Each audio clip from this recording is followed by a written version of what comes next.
夫君，你背对着我在做什么？那是布带，从胸口缠到腰间的布带。你在解束胸，你是女子，束胸缠太紧了，容易伤肋骨。你不怕吗？怕什么？我嘴很淫，2年了，我竟半点没看出来。不蓄须，不近身，连贴身侍从都不让进。新婚夜在书房坐了一整晚。昨夜失礼，我身有隐疾，不能行房，望夫人见谅。我没追问，有些事不必点破。我本就是个没资格追问的庶女。你不想问我为什么？问了又如何？我可以解释的。我本是从江南商户家卖过来的庶女，哪敢问侯府世子的私事？是我委屈了你。我叫苏婉莹，苏家排行第4，生母是个连姓氏都没留下的妾。她死后，嫡母诱我的很简单，专打手心，因为手心打烂了，不影响做针线。是，父亲偶尔路过后院，看我手上缠着布带，会皱一下眉，然后继续走。会好的。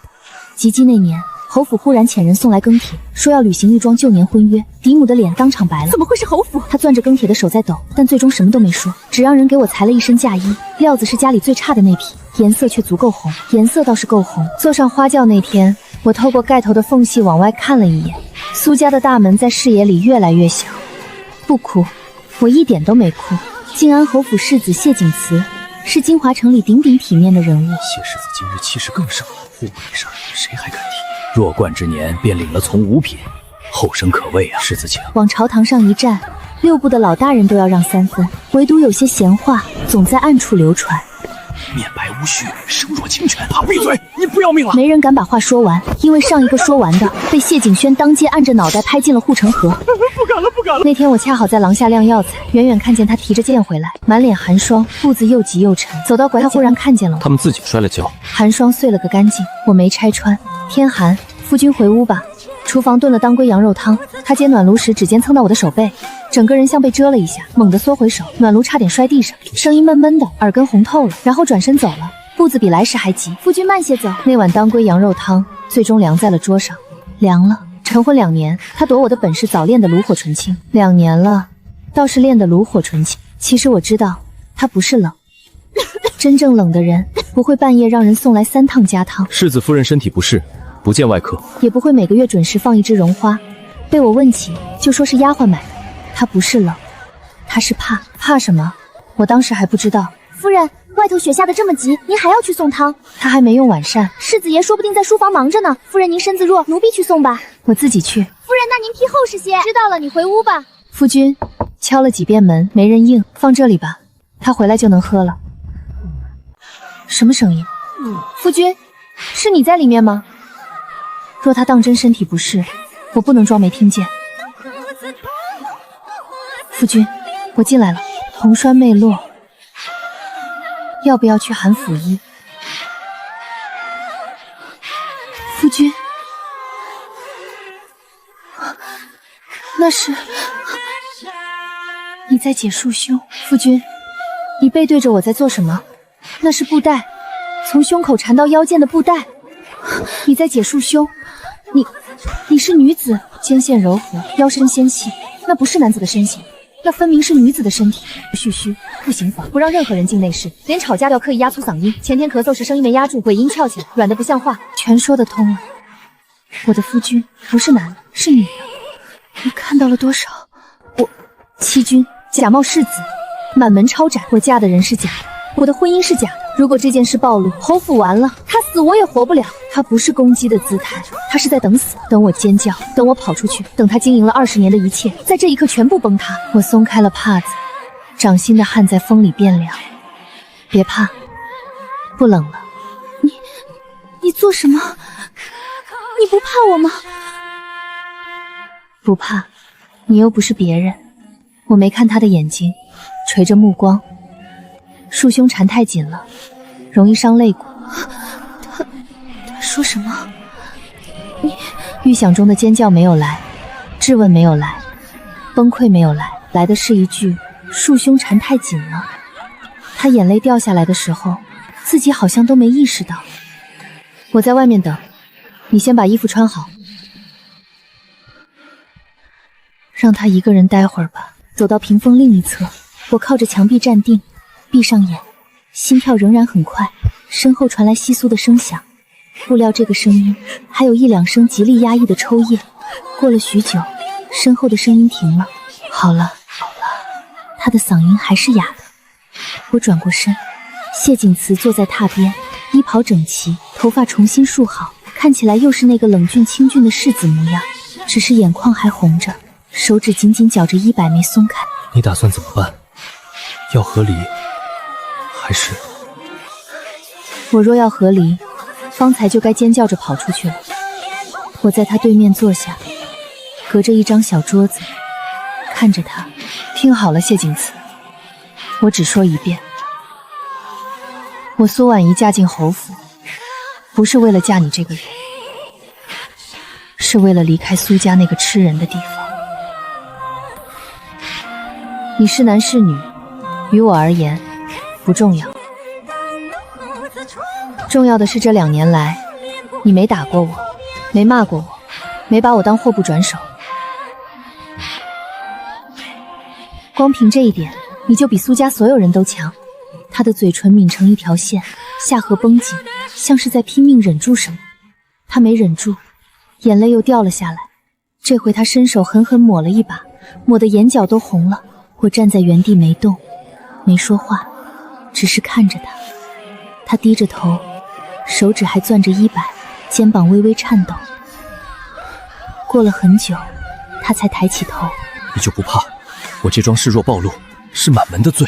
我跟着你，顶多是个不知情的被骗妻子，最坏不过流放3000里。可我若回苏家，不用等流放，嫡母就能让我熬不过下一个冬天。苏婉熙，这个秘密我交给你了。我嘴很严。他愣了一下，然后极轻极轻的嘴角弯了一个弧度，不是世子的笑，是一个藏了20年秘密的女人。终于有人站在他这边时，卸下来的那一点点安心。你晚膳没怎么吃，刚让灶上热了，趁热喝。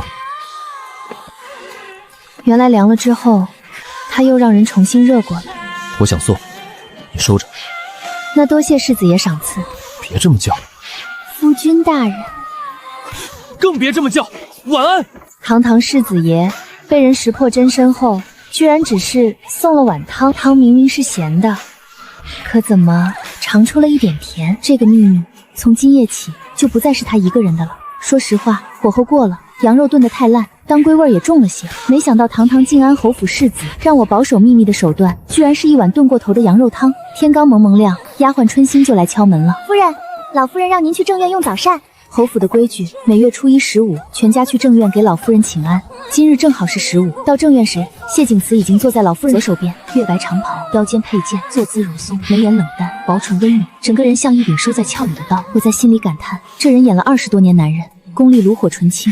若非昨夜亲眼所见，我绝不会把眼前这位世子爷和那个狼狈的姑娘联系在一起。婉莹来了，快坐。我行礼落座，他侧脸看我一眼，又飞快移开。他还在怕我露出端倪。祖母安好。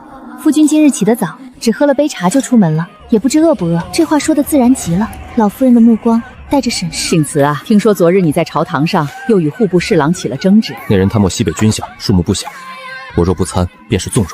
话是这么说，可你也得顾着自个儿。你父亲当年就是这个性子，事事冲在前头。祖母放心，夫君做事素来未有分寸。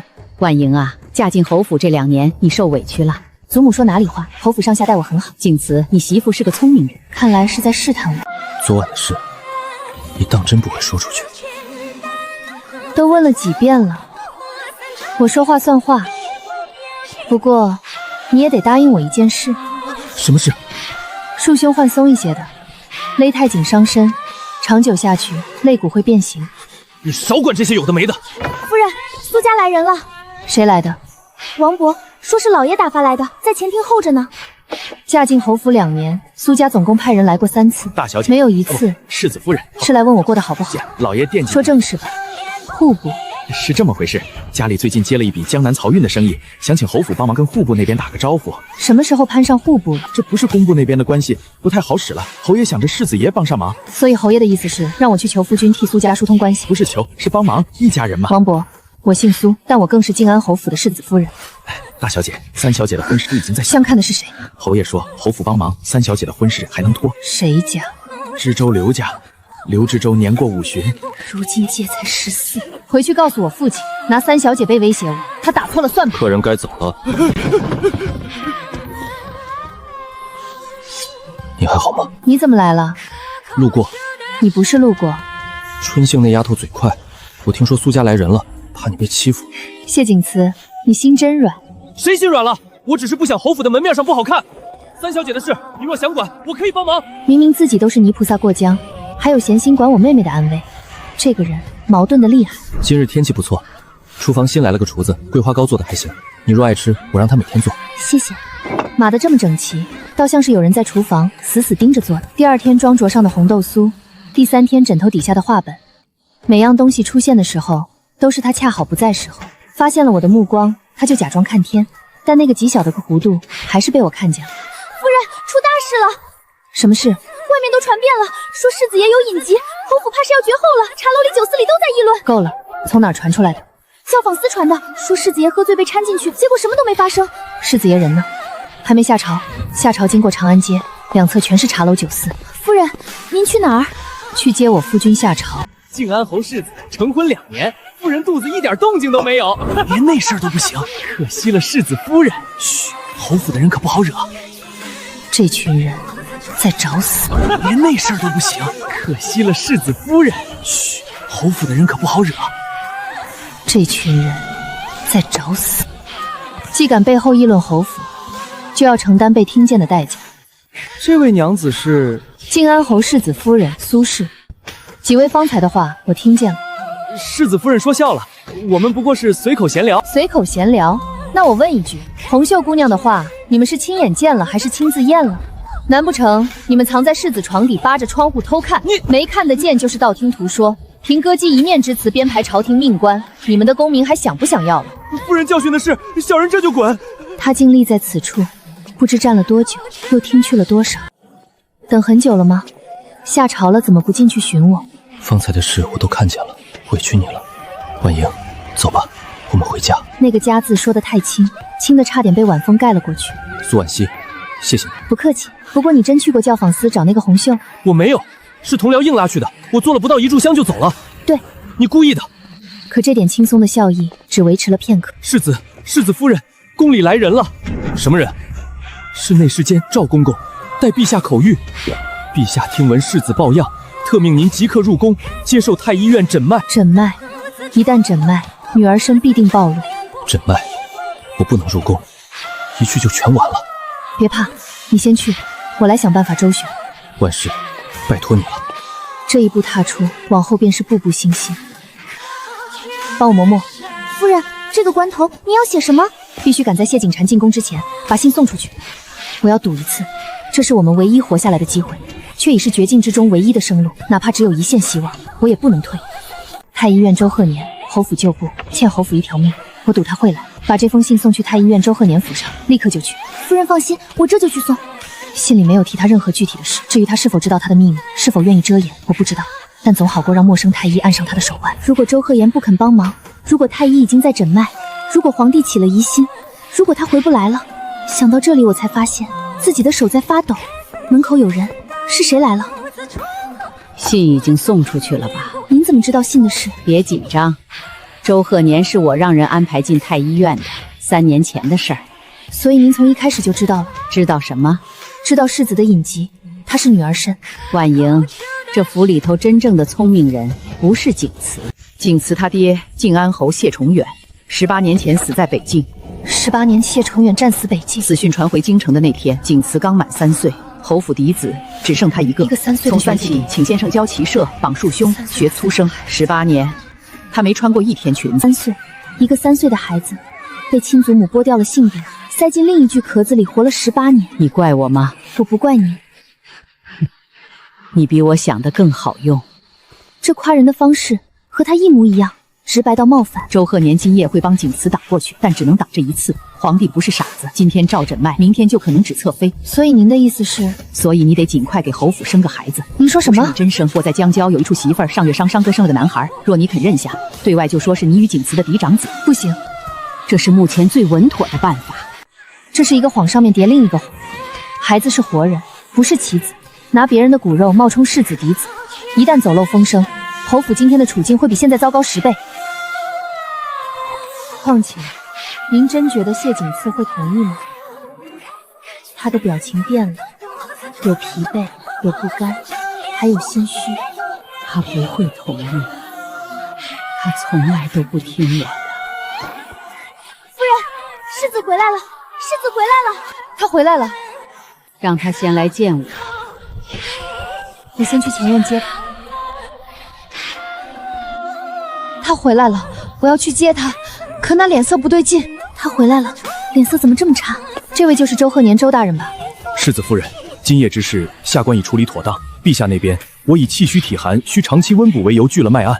但是陛下赐了3个月，3个月后再次复诊。届时若我仍未见好转，3个月后如果还拿不出让皇帝满意的结果，下一步就不是诊脉那么简单了。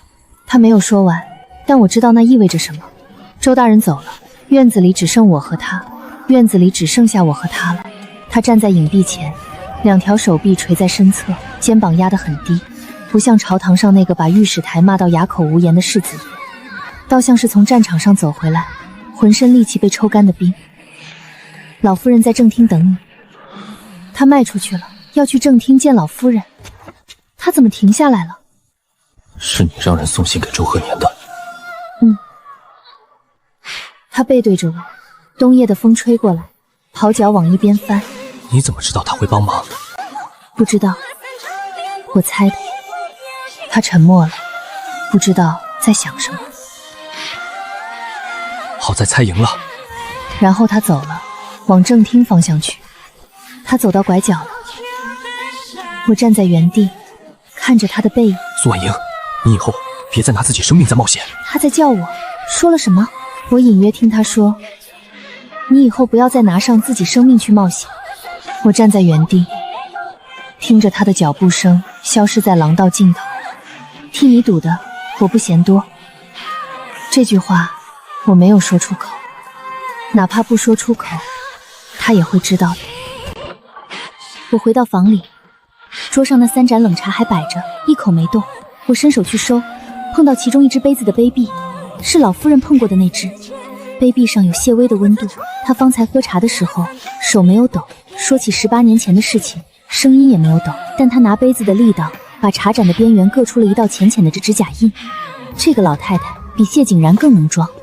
我将杯子放回去，吹灭了蜡烛。黑暗中，一个念头浮上来：3个月，皇帝给了3个月，老夫人想用一个孩子来赌这条路，谢景慈不会答应。那3个月后要怎么办？还没有想出答案，窗缝里又塞进来一阵风，带着一股极淡的桂花糕的香。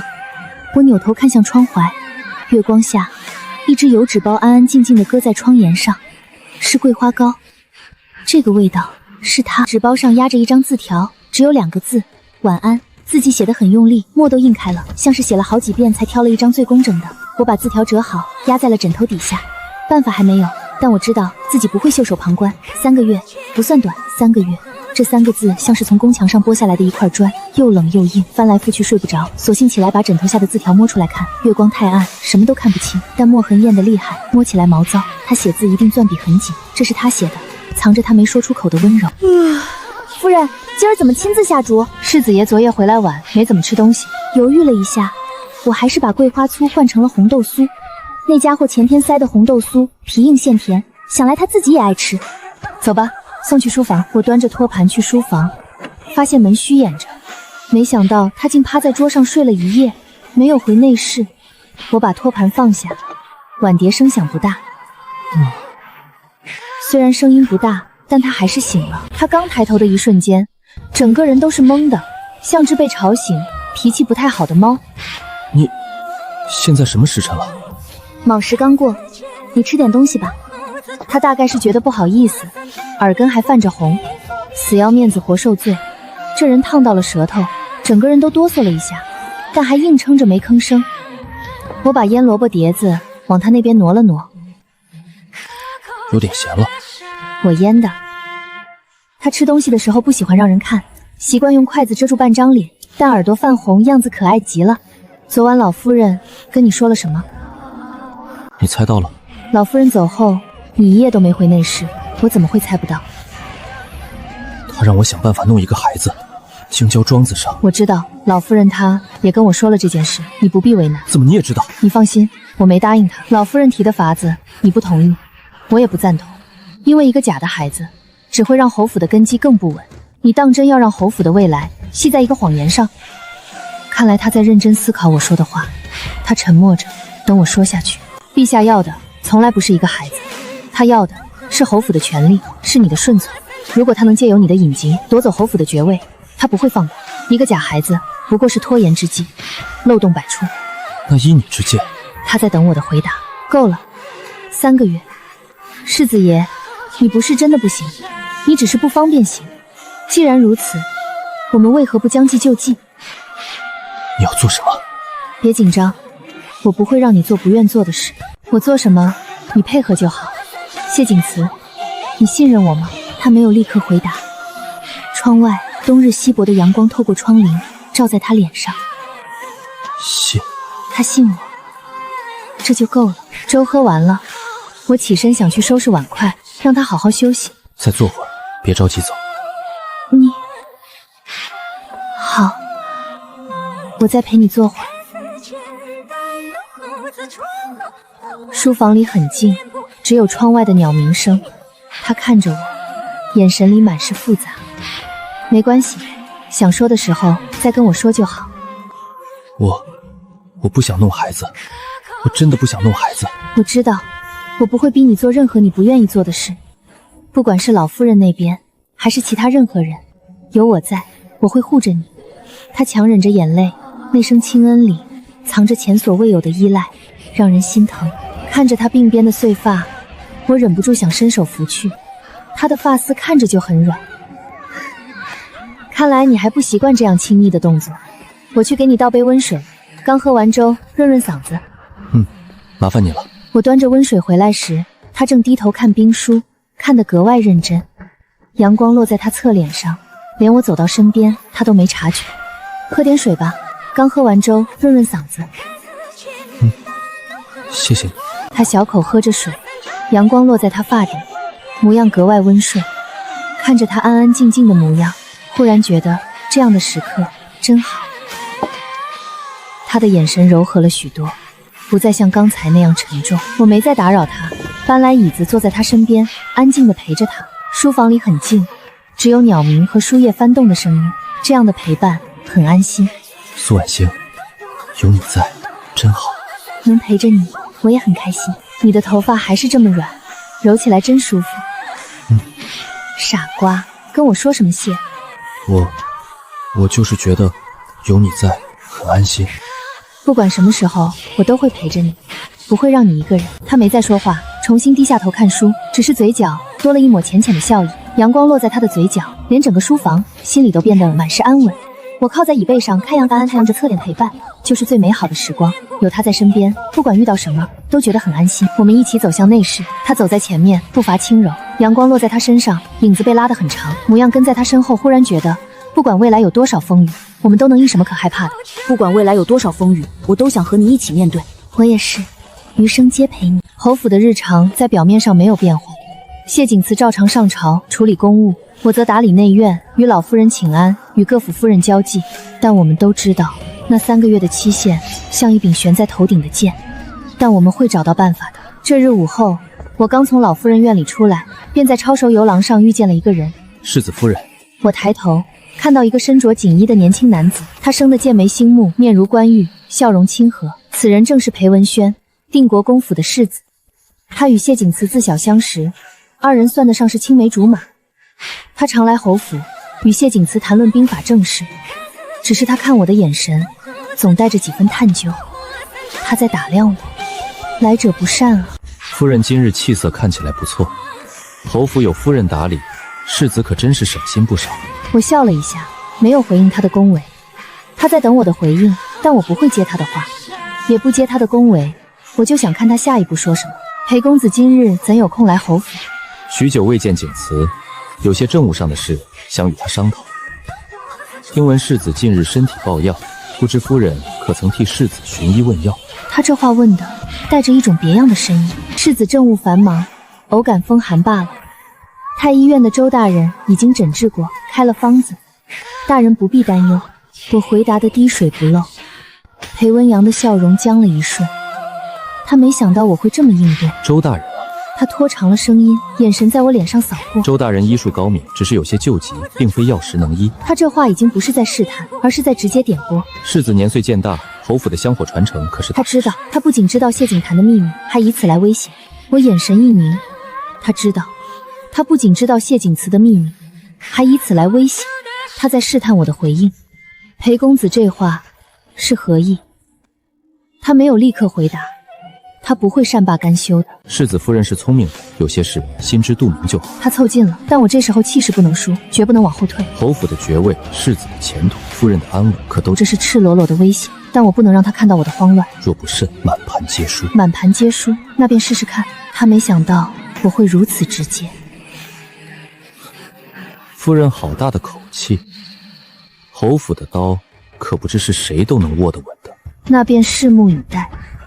这一局我赢了。我转身不再理会他，径直往前走。裴文轩站在原地，目光阴鸷地盯着我的背影。我回到自己的院子，春英正在整理花草。夫人，您脸色不太好。我的脸色连春杏都看出来了。裴文轩，这笔账我先记下。无事，去替我准备笔墨，再派人去查查裴文轩最近的动向，尤其是与护叔叔府的往来。是，夫人。我坐在桌前，脑子里飞速运转。裴文轩的出现不是偶然，更不是空穴来风。他知道谢景池的秘密，而且他想用这个秘密来达成他的目的。侯府的爵位还是其他。夜幕降临，谢景祠回府。他走进书房，一眼就看见桌上那张我留下的字条。裴文娟今日来过。他暗示了一些事，他知道了，接下来他会怎么应对？他沉默，走到桌前，拿起字条。他已经发现了吗？我猜到了，他想用这个秘密来要挟你。他抬眼看我，眼神里充满了焦虑。侯府世交之子，知晓侯府的秘密，意图构陷。谢景祠，这是比陛下赐予的3个月更直接的危险，你打算如何应对？侯府世交之子，知晓侯府的秘密，意图构陷。谢景祠，这是比陛下赐予的3个月更直接的危险，你打算如何应对？他抿紧唇，没有说话。他习惯了独自面对一切，但此刻他眼中的无助显露无遗。我走上前，拿起桌上的一支笔，递给他。裴文轩的目的不会仅仅是侯府的爵位，他敢如此明目张胆，背后必然有更大的图谋。查清楚他想做什么，才能反击。他接过笔，指尖冰凉。婉熙，你真的不怕吗？怕什么？怕被你连累，还是怕侯府倒台？他看着我，眼神复杂。我若怕，就不会嫁进侯府。谢景祠，你不是一个人。这个秘密，今夜起不再只是你的催命瓶，也是我的刀。有人要挟，我们就用这把刀反刺向他。他猛地握紧手中的笔，笔尖在纸上划出一道深痕。你想怎么做？我看着他，嘴角勾起一抹浅笑。裴文轩不是侯府的世交之子吗？那我们便以其人之道还治其人之身。谢景祠的眼睛亮了起来。他不是与户部尚书府往来密切吗？我走到书架前，随手抽出一本兵书。这京城的水深得很，裴文轩敢下水，就要做好被淹死的准备。他看着我，眼神中的疲惫和焦虑慢慢散去，取而代之的是一种前所未有的信任。好，我听你的。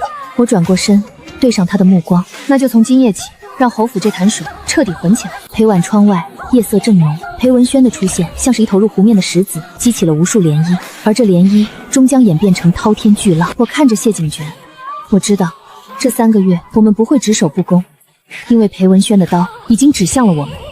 但这一次我们不会坐以待毙，这3个月不是结束，是开始。夜色深沉，书房内烛火摇晃，他坐在桌案后，眼神复杂地看着我。裴文轩，他要的不会是侯府爵位，侯府爵位他自己有，何必觊觎？除非他想从你这里得到更多，比如你。他敢？他知道你的秘密，这是他最大的筹码，他可以利用这个筹码来对付你。他若敢动我，我便让他死不葬身之地。不，我们不能让他死，我们要让他活着，活着为我们所用。你想怎么做？我要让他知道，他的秘密也是我们的秘密。先查他最近的动向，尤其是和户部尚书府的往来。户部尚书姓李，和裴家有姻亲，为人谨慎，不显山不露水。不显山不漏水，不代表没有弱点。明日我先从外围探查。苏婉熙，你不必为我冒这样的险。你觉得我是为了你？侯府倒了，我这个世子夫人又能去哪？裴文轩喜欢下棋，那我们就陪他下。你早些歇息吧，明日这盘棋就该落子了。春杏，你今日出府去找苏家陪嫁铺子的老掌柜，商人们消息灵通，重点查裴文轩常去的风月消遣之地。是夫人。夫人，裴公子最近常去城南明玉坊，那里新来一批江南绣娘，手艺精巧。明玉坊，他不是个风流人物，怎会常去绣坊？我回来了，有什么线索？春燕打探到，裴文轩最近常去城南明玉坊。明玉坊，他听完眉心紧锁。明玉坊的东家是江南首富沈家的产业，沈家在漕运上势力庞大，与户部多有往来。而且我其余二哥丁必设丁不。他下朝后换了功勋，也去处极其。两人都隐秘地出入同一个绣坊，这绝不是巧合。他们在密谋什么？漕运监管是户部的职权范围，沈家在江南每年漕运的份额都由户部批复。裴文轩与沈家并无深交，他为何会频繁出入明玉坊？或许是为了利用沈家牵制户部。不，沈家根基被人利用，裴文轩若想对付户部，他自己出手会更直接。那他的目的到底是什么？他走到地图前，指尖在江南一带游走。除非他想从漕运上做文章。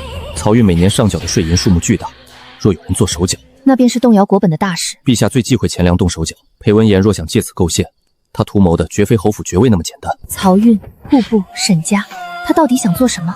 婉莹，你有没有想过，裴文阳为何要在这个时候将秘密告诉我？他不是来威胁的，他是来抛砖引玉的。他想引我们入局，让我们忽略他真正的目的。聪明。谢景慈走到我身旁，他的手第一次主动握住了我的手。这条线，你帮我盯着，我来查户部尚书李家以及他与沈家的真正关系。他的手掌宽厚，带着常年握剑的茧子，握得很紧。好，我们分头行动，这一次不会再被动。但你不能亲自出面，裴文轩已经盯上你了，你若再露面，他会起疑。放心，侯府世子夫人总有办法。景慈，话音未落，我忽然想起一事，你可知道裴文轩的母亲是哪家出身？他在想什么？裴夫人的娘家一定藏着什么线索。裴夫人的娘家姓什么？姓沈，江南沈家旁支。10年前，他父亲沈光远因漕运贪墨案被流放，当年主审此案的官员正是户部尚书李大人。原来如此，裴文轩，户部尚书李大人，江南沈家。10年前的漕运贪墨案，当年主审此案的官员正是户部尚书李大人。看来我们有事做了。是啊，好久没活动金府了。他终于有了斗志，这场棋局才刚刚开始。次日，裴文轩再次出现在侯府，这次他没有偶遇，而是直接递了拜帖。裴公子，世子夫人今日身体不适，不见外客。哦，世子夫人身体不适，莫不是有了喜脉？门房脸色一变，他这是在试探我是否真的身体不适。裴文轩没有再多说，他深深地看了一眼侯府的牌匾，转身离去。夫人，这裴公子也太放肆了。他的话很快传到了我的耳中。我坐在妆台前，看着镜中自己的脸，他不是放肆，他是在试探。他想确认我是否真的如他所想，开始为侯府生孩。我站起身，走到书桌前，裴文轩的底牌已经露出来，他想用侯府的秘密做刀，去翻10年前的旧案。春兴在，去请世子回来，就说有要事相商。裴文轩，你的棋子我替你找出来了，现在轮到我来落子了。侯府的刀不止一把，而我便是那最锋利的一把。我抬头看向窗外，远处皇宫的方向隐约可见。这场棋局才刚刚开始。